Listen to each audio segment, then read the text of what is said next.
أعوذ بالله من الشيطان الرجيم بسم الله الرحمن الرحيم جو معبود تنے تنا ہے، جو معبود ایکتا ہے، یہاں پر نام لے لیا آپ کے آبا و اجداد کے معبود، یعنی اس سے مراد کون لوگ ہیں؟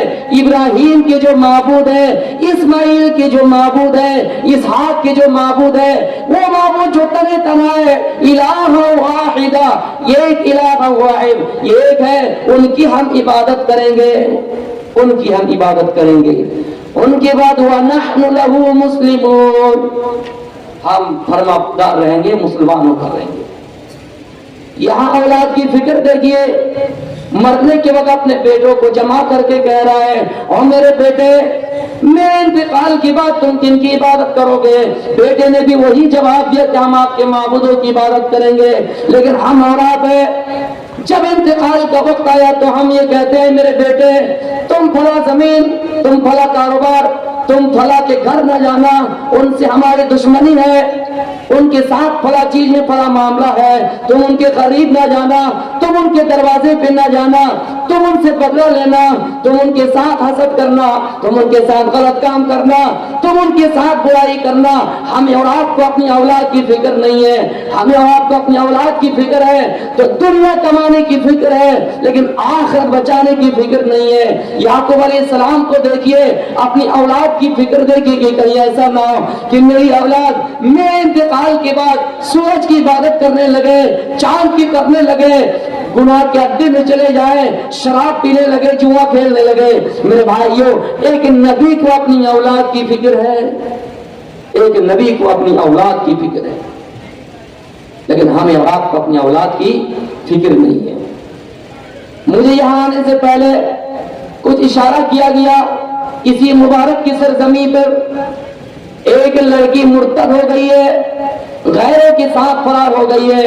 میں چاہتا ہوں اسی سلسلے میں یعقوب علیہ السلام کیوں اپنے بیٹوں کو نصیحت کرنے کے سلسلے میں اس بات کی تشریح کر دوں۔ آج یہی وجہ ہے کہ ہماری اولاد، ہماری بہنیں غیروں کے ساتھ فرار ہو رہی ہے، آج یہی وجہ ہے کہ مسلم لڑکیاں مرتد ہو رہی ہے۔ ٹائمز آف انڈیا کے سروے کے مطابق 3 سالوں میں 40,000 سے زائد مسلم لڑکیاں غیروں کے ساتھ فرار ہو گئی ہے۔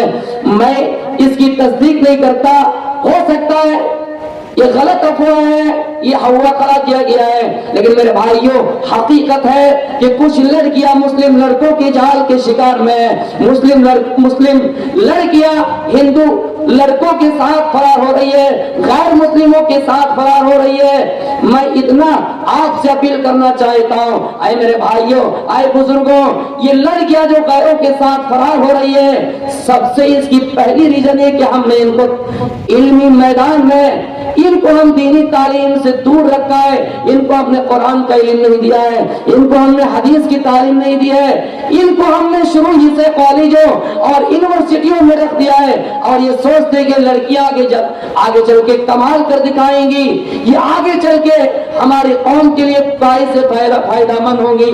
نہیں، سب سے پہلے آپ ان کو دینی تعلیم سے آشنا کرائیے، سب سے پہلے آپ ان کو قرآن کا علم سکھائیے، سب سے پہلے آپ ان کو تربیت دیجئے، سب سے پہلے ان کو آپ مدرسے میں رکھیے۔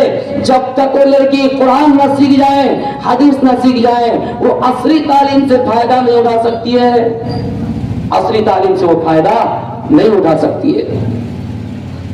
جب ان کے پاس قرآن کا علم رہے گا، قرآن میں اللہ تبارک و تعالیٰ سورہ بقرہ میں فرماتا ہے وَلَا تَنْكِحُوا الْمُشْرِكَ حَتَّى يُؤْمِنَّ، اے لوگو تم مشرکہ عورت سے نکاح نہ کرو، مشرکہ عورت سے نکاح نہ کرو، غیر لڑکیوں سے نکاح نہ کرو، حَتَّى يُؤْمِنَّ، یہاں تک کہ وہ ایمان نہ لے آئے، یہاں تک کہ وہ ایمان نہ لائے۔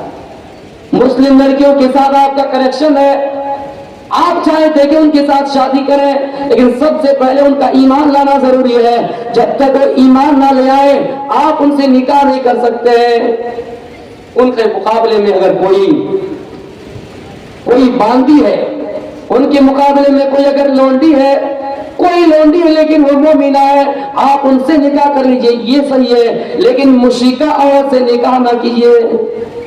آگے اللہ تبارک و تعالیٰ فرماتا ہے اسی آیت میں کہ وَلَا تُنْكِحُوا الْمُشْرِكِينَ وَلَا تُنْكِحُوا الْمُشْرِكِينَ حَتَّى يُؤْمِنُوا، اے لوگو تم اپنی عورتوں کو مشرک مردوں سے نکاح نہ کراؤ، اپنی لڑکیوں کو مسلم لڑکوں کے ساتھ بیاہ نہ دو، ان کے ساتھ نکاح نہ کراؤ جب تک کہ وہ ایمان نہ لے آئے۔ لیکن ہم اور آپ یہ کرتے ہیں کہ اپنی لڑکیوں کو کھلے عام چھوڑ دیتے ہیں، ان کی خبر نہیں لیتے ہیں۔ وہ لڑکیاں غیر مسلم لڑکوں کو دیکھ کر، غیر لڑکوں کو دیکھ کر، ان کی پراپرٹی کو دیکھ کر، ان کے ساتھ رہ کر، ان کے ساتھ اٹھنا بیٹھنا کر کے ان کی خوبصورتی انہیں پسند آ جاتی ہے، ان کا مال پسند آ جاتا ہے، ان کی دولت پسند آ جاتی ہے، پھر مسلم لڑکوں کو چھوڑ کر وہ غیر کے ساتھ فرار ہو جاتی ہے۔ اس کا ذمہ دار ہم اور آپ ہیں، اس کا ذمہ دار ہم اور آپ ہیں۔ قرآن نے کلیئر کہہ دیا کہ نہ تم ان کی لڑکیوں سے شادی کرو، نہ تم ان کی لڑکیوں سے شادی کرو یہاں تک کہ وہ ایمان لے آئے، ایمان نہ لے آئے، اور نہ ہی تم ان کے لڑکوں کے ساتھ اپنے لڑکیوں کو نکاح میں دو یہاں تک کہ وہ ایمان لے آئے۔ ہاں اگر تمہیں کسی لونڈی سے نکاح کرنا پڑے، اگر وہ مومن ہے تو صحیح ہے، لیکن ان کی لڑکی سے نکاح نہ کرو۔ ہاں اگر تمہیں کوئی غلام مرد ہے، غلام ہے، آزاد نہیں ہے لیکن مومن ہے، ان کے ساتھ اپنی لڑکی کا نکاح کرا دو، یہ صحیح ہے، لیکن ان کے لڑکوں کے ساتھ تم نکاح نہ کراؤ، ان کے لڑکوں کے ساتھ نکاح نہ کراؤ۔ اللہ تعالیٰ دوسری صورت میں فرماتا ہے اے لوگوں نہ ہی کسی مومن عورت کے لیے غیر مسلم غیر مرد حلال ہے، اور نہ ہی غیر مرد کے لیے مومن عورت حلال ہے۔ اور یہی لوگ ہیں جو تمہیں اولئک یدعو الی النار جہنم کی طرف بلاتے ہیں، یہی لوگ ہیں جو تمہیں جہنم کی طرف بلاتے ہیں، اور اللہ تو ہے جو تمہیں الی الجنہ جنت کی طرف بلاتا ہے، والمغفرہ اور مغفرت کی طرف بلاتا ہے بإذنہ اپنے حکم سے جنت اور مغفرت کی طرف بلاتا ہے۔ تو میرے پیارے ساتھیوں اس آیت سے صاف پتہ چلا کہ نہ ہم ان کی لڑکیوں سے نکاح کریں جب تک کہ وہ ایمان نہ لے آئے، اور نہ اپنی لڑکیوں کا نکاح ان سے کرائیں۔ ان کی سب سے بڑی وجہ یہ ہے کہ ہم اپنی لڑکیوں کو تعلیم نہیں دیتے۔ دوسری وجہ یہ ہے کہ ہم اپنی لڑکیوں کو آزاد چھوڑ دیتے ہیں۔ قرآن میں اللہ تعالیٰ نے ولا تزنی زنا نہیں کہا، ایسا نہیں کہا لوگوں زنا نہ کرو، بلکہ ایسا کہا کہ ولا تقربوا الزنا، اے لوگوں زنا کے قریب بھی مت جاؤ، زنا کے قریب بھی مت جاؤ۔ یہ نہیں کہا کہ زنا مت کرو، بلکہ کہا کہ زنا کے قریب بھی مت جاؤ، زنا نہ کرو، یہ نہیں کہا زنا کے قریب بھی مت جاؤ۔ جب لڑکیاں کالجوں میں پڑھیں گی، اسکولوں میں پڑھیں گی، ایک ہی بینچ پر لڑکے اور لڑکے رہیں گے، ایک ہی سیٹ پر بغل میں لڑکیاں اور لڑکیاں رہیں گے، تو ظاہر سی بات ہے آگ اور پیٹرول ایک جگہ جمع ہو ہی نہیں سکتے۔ دونوں جب ایک جگہ رہیں گے تو آگ لگیں گے ہی، اور جب آگ لگیں گی تو معاملہ گڑبڑ ہوگا۔ میرے پیارے ساتھیوں خاندان کا منہ کالا ہوگا، اور ایسا فتنہ برپا ہوگا جو صرف ان لڑکیوں کو ہی نہیں بلکہ پورے خاندان کو ہی فتنہ برپا ہوگا۔ پورے خاندان کو اس کی ذلت اٹھانی پڑے گی، معاشرے کو اس کی ذلت اٹھانی پڑے گی۔ یہ ایسا فتنہ ہے جو کرتا بھی نہیں لیکن ان کو بھی یہ فتنہ پہنچتا ہے۔ مثلا سماج کی بیٹی فرار ہوئی، سماج کے لوگ کہیں جائیں گے، دوسرے سماج والے کہیں گے اے فلاں تمہاری لڑکی پیروں کے ساتھ فرار ہوئی ہے، تمہیں کتنا بڑا جھٹکا لگے گا اس وقت سن کے کہ ہاں ہماری معاشرے کی لڑکی غیر کے ساتھ فرار ہوئی ہے، بلکہ یہ ایسا فتنہ ہے جو کیا نہیں ان کو بھی آ پہنچے گا۔ اس لیے میرے پیارے ساتھیوں ہم لڑکیوں کی تعلیم کا الگ کریں، ایسے اسکولوں میں اپنے بچیوں کا داخلہ کرائے جہاں لڑکیوں اور لڑکیوں کا کنیکشن بہت دور دور تک ہے، جہاں بہت دور دور تک ہے۔